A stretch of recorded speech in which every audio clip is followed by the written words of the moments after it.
ዘመናት መጨረሻ መጽሐፍ ቅዱስ የሚናገራቸው ብዙ ሐሳቦች አሉት። በማቴዎስ ወንጌል በማርቆስና በሉቃስ ወንጌል መጨረሻ ላይ ጌታ ኢየሱስ ስለ ዘመናት መጨረሻ በዘመናት መጨረሻ ሊሆኑ ስለተገባቸው ስለነዛ ነገሮች ደቀ መዛሙርቶቹን ያስተምራቸው ነበርና ዛሬ የምናየው እንግዲህ ራዕይ ምዕራፍ 2 ከምዕራፍ 1 2 3 ላይ እንደምታውቁት እነዚህ ሰባቱ የእስያ ቤተክርስቲያኖች አሉ። የመጨረሻይቱ ቤተክርስቲያን ሎዶቅያ ናት። ሎዶቅያ ማለት ላዶሲያ ነው። ላዶሲያ ማለት የሰው አስተሳሰብ የእግዚአብሔር ቃል ላይ የሚበልጥበት እኔ ያውቃለሁ የሚል ትውልድ የሚበዛበት ነው። ስለዚህ ሎዶቅያ ከገባ በጣም ረጅም ዓመት ተቆጥሯል። የመጨረሻው ዘመን ላይ ያለ ነው። ምልክቶችን እንደምታዩት ነው። ዓለም እየሆነች ያለችው አሁን እንደው በቅርብ እስራኤልና ኢራን እየሆኑ ያሉት በዚህ በሕዝቅኤል ምዕራፍ 38 ያሉት ትንቢቶች እየተፈጸሙ እና ምጽአት ከመሆኑ በፊት የጌታ ዳግም ምጽአት ከመሆኑ በፊት ሊሆኑ የሚገባቸው እዚህ ምድር ላይ ብዙ ነገሮች አሉ። ኢየሱስ ጌታ ነው። እነሱን ነገሮች ጌታ የዛኔ ከማድረጉ በፊት 3 ዓመት ተኩል ደቀ መዛሙርቶቹ በሚያስተምርበት ሰዓት ስለ ዘመን መጨረሻ ያስተምራቸው ነበር፣ ይነግራቸው ነበር። በማቴዎስ 24 በማርቆስ 13 በሉቃስ 21 ላይ ስለ ዘመናት መጨረሻ ይነግራቸው ነበር። የመጨረሻው ከመሆኑ በፊት እነዚህ ምልክቶች ይሆናሉ እያለ ይነግራቸው ነበር።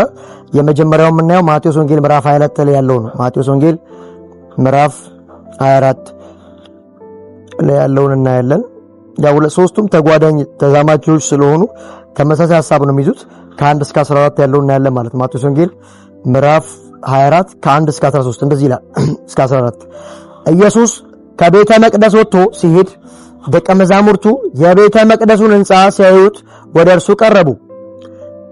እርሱ ግን ይህን ሁሉ ታያላችሁ፣ እውነት እላችኋለሁ ድንጋይ በድንጋይ ላይ ተከቦ የምታዩት ሳይፈርስ እንዲህ እንዳለ የሚቀር አንድ ድንጋይ እንኳን አይኖርም አላቸው። የቤተ መቅደሱን ድንጋይ ያዩት ነው። ይህ ድንጋይ እንዲህ አይቀርም ይፈርሳል የሚል አናሎጂ ሰጣቸው ነው። ቁጥር 3 እንዲሁ አይቀርም የሚፈርስበት ጊዜ አለ።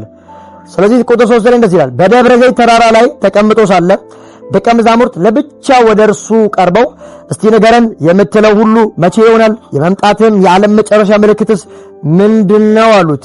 እንግዲህ ድንጋይ በድንጋይ ይፈርሳል እንዲሁ አይቀርም ሲላቸው እንግዲህ ለብቻቸው የሚለው ቁጥር 3 ላይ የሚናገረው በደብረ ዘይት ተራራ ተቀምጦ ሳለ ደቀ መዛሙርቱ ለብቻው ወደ እርሱ ቀርበው ይላል። እንግዲህ ብዙ ጊዜ ጌታ ኢየሱስ ሲያስተምራቸው ከብዙ ፈሪሳውያን ሰዱቃውያን ጋር እየመጡ ይማሩ ነበር። በአደባባይ ላይ ሲያስተምር ብዙዎች አብረው ይማራሉ። ደቀ መዛሙርቶችም አብረው ናቸው።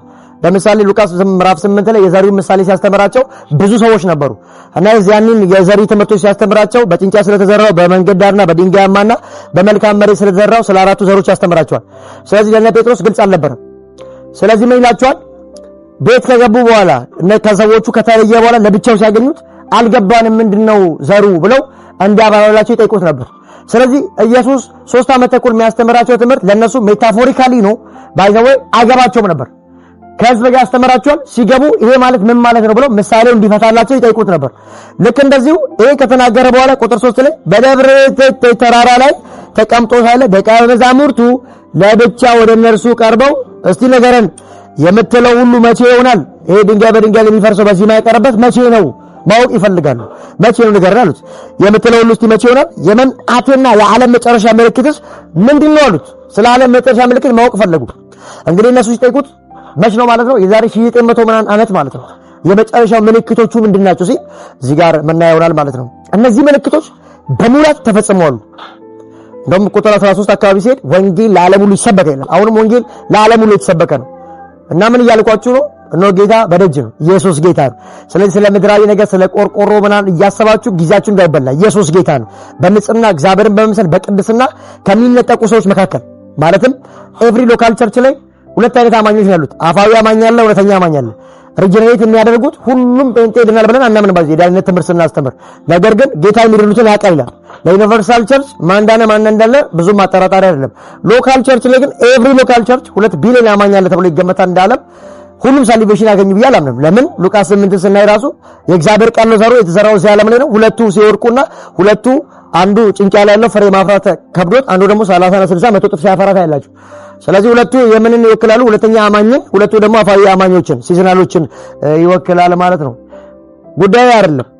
የመምጣትና የዓለም መጨረሻ ምልክት ምንድነው?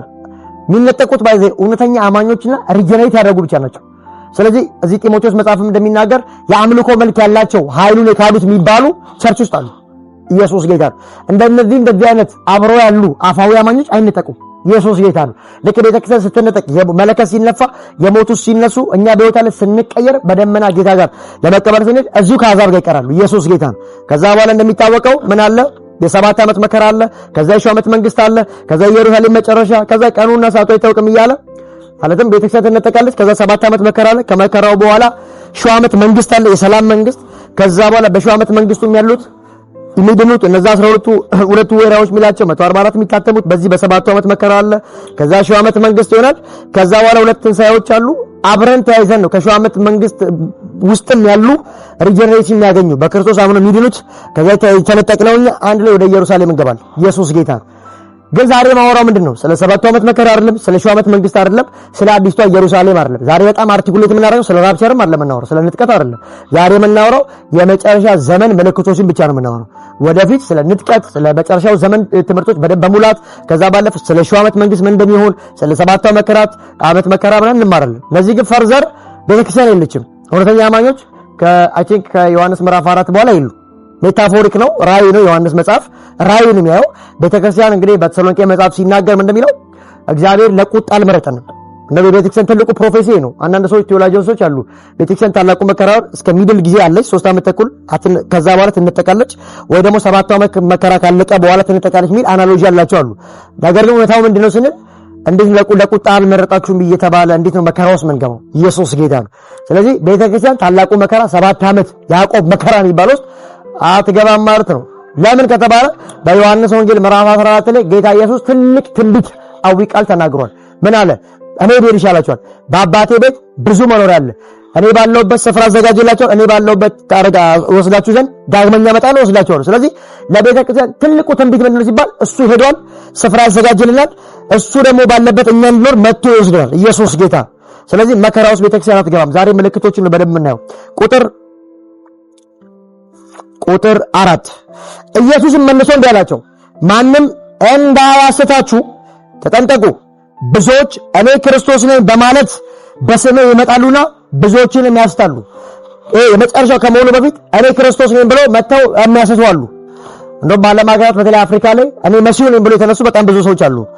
ጎግል አድርጋችሁ የምታዩቸው ከሆነ ብዙ እኔ ክርስቶስ ነኝ፣ እኔ መሲሁ ነኝ፣ እኔ አዳኝ ነኝ ብለው የሚገለጡ አሉ። በስሜ ይመጣሉ።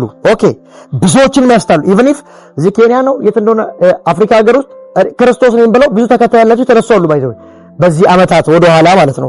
ስለዚህ ምን እያለ ነው ጌታ? እኔ ክርስቶስ ነኝ ብለው ይመጡ አሉ። ኢቭን ኢፍ ክርስቶስ ነኝ ካሉ በኋላ ብዙዎችን ደግሞ ያስታሉ። ስለዚህ ብዙ ሜምበር አላቸው፣ ብዙዎችንም አስተዋሉ። እሱ ብቻ አይደለም። ኤሜኒዮስና አንድ ጓደኛው ሙታን ትንሣኤ ከክርስቶስ በፊት ሆኗል ብለው የሐሰት ትምህርት አስተምረው ነበር በጢሞቴዎስ መጽሐፍ ላይ እና ልክ እና ኢየሬስና አንበሬስ ሙሴ እንደተቃወሙት እንደዛ እነዚህም ተቃውሞና ታላቅ ከባድ ፍርድ እንደሚገጥማቸው ይናገራል። እነዚህ ኤሜኒዮስ የሚባለውና አንድ ጓደኛው ምን አሉ? ስለ ኢየሱስ ትንሣኤ ሐዋርያቱ ሲሰብኩ ኖ ከኢየሱስ በፊት ትንሣኤ ሙታን አለ ብለው ይሰብኩ ነበር። ኢየሱስ ጌታ ነው። ስለዚህ ትምህርቱ ምን ሲባል የሐሰት ትምህርት ነው። ከሙታን ትንሣኤ በኩር ነው የተነሳው ኢየሱስ ብቻ ነው። ኢየሱስ ጌታ ነው። ክብር ለጌታ ይሁን። እና ብዙዎች እኔ ክርስቶስ ነኝ በማለት በስሜ ይመጣሉ። መጥተዋል። አዎ አሁንም እኔ ክርስቶስ ነኝ ብለው አፍሪካ አካባቢ የተነሱ ሰዎች አሉ። ናውዴስ ከዚህም በኋላ እኔ ክርስቶስ መሲህ ነኝ ብለው ሊገለጡ የሚችሉ ሰዎች ምን አሉ ማለት ነው? ይፈጠራሉ። እነዚህ ሰዎች ሲነሱስ ምንድነው ሲባል ተከታይ ያገኛሉ። ብዙዎችንም ደግሞ ዲሲቭ ያደርጋሉ። ከዛ ደግሞ ተከታይ ያገኛሉ። ቁጥር 6 በተለይ አሁናዊ በተለይ 10 ዓመት 5 ዓመት ይሄን ኤርሊ 1 ዓመት የምታዩት ነገሮች ሁሉ እዚህ ጋር ቁጥር 6 ላይ ይሰፋሉ። ስለ ጦርነትና ጦርነት የሚያናፍስ ወሬ ትሰማላችሁ። እነዚህ ነገሮች የግድ መፈጸም አለባቸው። ሆኖም በመጨረሻው ገና ስለሆነ በዚህ አትደንግጡ፣ ተጠንቀቁ። ምን እያለን ነው? ብዙ ጦርነቶች የሰማነው አይደለ? ግን መጨረሻው አይደለም። ይሄ የጦርነቱ የመጨረሻው ምጦች ናቸው። ኢየሱስ ጌታ ነው። የጦርነቱ ቢጊኒንጎች ናቸው። የመጨረሻው ምልክቶች ናቸው። ስለዚህ ስለ ጦርነትና ጦርነት የሚያናፍስ ወሬ ትሰማላችሁ። በዓለም ሀገራት አሁን ቢቢሲው፣ አልጀዚራው ብዙ ነገር የሚያወራው እረፍት የለም። በቃ በጣም ክራይሲስ ውስጥ ነው ያለችው ዓለም። ኦኬ እነዚህ ጦርነቶች አሉ ትሰማላችሁ። መቼ ነው የተነገረው? የዛሬ 900 ዓመት 900 ምናምን ዓመት ለደቀ መዛሙርቶቹ ባይዲፎልት 900 ወደ 60 ምናምን ሊሆን ይችላል። እንግዲህ ማቴዎስ ቀራጭ ነው፣ ሐዋርያ ነበረ። ማርቆስ ግሪካዊ ነው፣ ከነ ማቴዎስ ከነ ጴጥሮስ የተማረ ነው። ማርቆስ ሉቃስም እንደዛው ሐዋርያ አይደለም ግን ግሪካዊ ነው። ለግሪክ ለነቴዎፍሎስ መልእክት የጻፈ ሰው ነው። የክርስቶስ ኢየሱስን ታላቅነትና ጌትነት የሰራውን ስራ የጻፈ ነው። ዮሐንስ ደግሞ ሐዋርያ ነው። ማቴዎስና ዮሐንስ ሐዋርያ ናቸው። ሉቃስና ማርቆስ ደግሞ የበጎ ሐዋርያት ሳይሆኑ ከበጎ ሐዋርያት ወንጌልን የሰሙ ደቀ መዝሙር የነበሩ ግን ለአረማይኮች ለግሪኮች ስለ ክርስቶስ ኢየሱስ ወንጌል የጻፉ ናቸው። ሉቃስን ስታዩት ሐዋርያ ሥራ ምዕራፍ 1 ላይ ሲገባ ለቴዎፍሎስ ለተባለ ለሀገረ ገዢ ነው መልእክቱ የሚላከው። ኢየሱስ ጌታ ነው። ስለዚህ ምን እያልኳችሁ ነው? ስለ ጦርነትን የሚያናፍስ ወሬ ተሰማላችሁ። እየሰማን ነው አይደል? ብዙ ጦርነት እየሰማን ነው። ስለ ጦርነት ወሬዎች እየሰማን ነው። ኦኬ፣ እነዚህ ነገሮች የግድ መፈጸም አለባቸው። አሁን እነዚህ ነገሮች ሊሆኑ ግድ ስላላቸው ነው እየሆኑ ያሉት። በዘመናት መካከል እስራኤል 1948 አይ ቲንክ ገና ስቴት ሆና ራሷን ችላ ከቆመች በጣም ቅርብ ዓመት ነው። በጣም በቅርብ ዓመት ግን ኢንፍሉዌንሰር ናት። ለምን ሲባል እግዚአብሔር ከነሱ ጋር ኢየሱስ ጌታ ነው። እስራኤልን ዓለም ነው የሚፈራት። የዓለም ታላላቅ ከተማ አገሮች ይፈራታል። ለምን ሲባል የእግዚአብሔር ኮቨናንትና ኪዳን ከነሱ ጋር ነው። ስለዚህ ያ ሁሉ ዓመት ተማርካ እንግዲህ በ70 ዓመት በዚህ በሮም ግዛት እንደተበተኑ ታውቃላችሁ። ቴምፕሉን ፈርሷል። ስለዚህ እስራኤል ሁሉ ተበትና ጠፍታ ነበር። ከዚህ በ19 ምናምን ደግሞ መጣ እንደ ሀገር ራሷን አስከብራ ተቀምጣለች። ለምን ሲባል የኪዳን ሕዝብ ነው፣ ኮቨናንት አለ። አሁን ሶስተኛውን ቴምፕል ይሰሩታል። አስተኛው ነብይ ዳንኤል የተነገረው ያ አስተኛው ክርስቶስ የሚባለው ዋናው አመፀኛው የሚገለጠው ቴምፕሉ ላይ ነው። የዛኔ ነው ማቴዎስ ምዕራፍ 4:25 ሴቶች ምጣቸው በመጣ ጊዜ ወደዛ ይምጡ ወደ ተራራ ይሽሹ ምናምን ብሎ የሚናገር ያንን ነው። ቴምፕሉን እያዘጋጁ ነው። እሱ ይገለጣል። መስዋዕት ይጀምራሉ ማለት እስካሁን አይሰውም። ለምን ሲባል ቴምፕል ስለሌለ ቤተ መቅደስ ሲኖራቸው ነው መስዋዕት የሚችሉት። ግን ህብረት ያደርጋሉ። አዎ አስተማሪዎች ረባዮች አላቸው፣ ያስተምራሉ፣ ህብረት ያደርጋሉ፣ የእግዚአብሔር ቃል ያጠናሉ። ግን ቴምፕል የላቸውም። ለሁለተኛ ጊዜ ፈርሶባቸዋል። የመጀመሪያ የፈረሰው ከሰለሞን በኋላ 10ሩ ነገድ በሰሜን 2ቱ ነገድ ደግሞ በይሁዳ ቢንያምና ይሁዳ ነገድ 10ሩ ደግሞ በዛ ሄደ። ሰማርያ የሚባሉትም ከዛ የተነሳ ነው። ከአሕዛብ ጋር የተጋቡ እስራኤላውያኖች ወይ ሴቷ ወይ ወንዱ ማለት ነው። ዮሐንስ ወንጌል ምዕራፍ 4 የምታገኘው ሰማርያ እቺ ናት። ሰማርያ የተባሉበት አንድ ምክንያት እነዚህ አይሁዳውያኖች ማይቀርቧቸው ከቅድስና ከብዙ ነገር አንግል ማይቀርቧቸው አንዱ ምክንያት ምን ሲባል የዛኔ በብሉይ ኪዳን ዘመን ማግባት ያለበት ነው። ማስታወሳችሁ ከነበረ አብርሃም ራሱ ልጁ ሲድር ምንድን ያለው ለልጁ ለይስሐቅ ሚስት አንጣለ ሲለው ያን የደማስቆን ኤሌዘርን ሂዳረው ከዚህ ካሉት ጎረቤት እንዳታጋባው። ለምን ሲባል ኮቨናንት የሚቀጥለው እዚሁ ባሉት ነው። ኢየሱስ ጌታ ነው። ይሄ ወደ ናኮር አለው። ናኮር ማለት ወንድሙ ነው። እነ ናኮር እነ ላባ ጋር ሄደ፣ ርብቃን ይዞ መጣ። ኢየሱስ ጌታ ነው።